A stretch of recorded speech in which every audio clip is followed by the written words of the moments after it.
Hey guys, Dan Hood, BIGDH2000 here. Got a couple of videos for y'all. Gonna do them all at once. Um, Finished a whole lot of things. As you know, I build 5, 6, 7 all at the same time, and you get 3 or 4 off at the same time as well. Anyway, first one, 25% larger. I guess you could call it a Rayshot, Axiom Champ, whatever you want to call it. They're both roughly the same.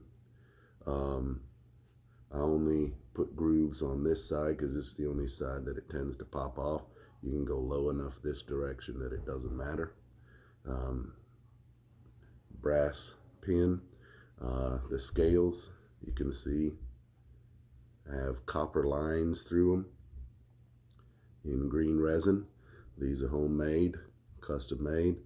What I do is my HDPE mold.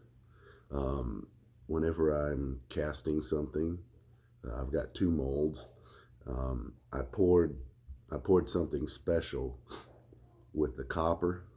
I needed something special, and I always like to mix a little extra because the last thing you want to do when you're on a time crunch for that stuff to set is to not have enough for the main event, if you will.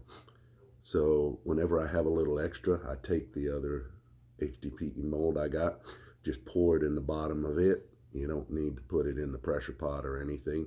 It's so thin, it's rarely more than 1/4 of an inch. And what ends up happening is it just sets. And if you pull it out before it's fully set, you can either roll it, do all kinds of things with it to get it shape, and then later on buzz it through the bandsaw at about, that thick. Okay, strips like that.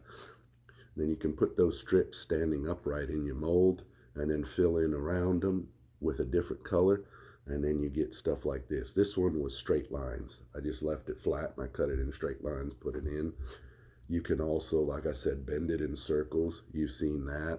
And then the funny thing is you cut so little of it out that sometimes it looks like a curve, sometimes it looks straight, sometimes it looks like a V.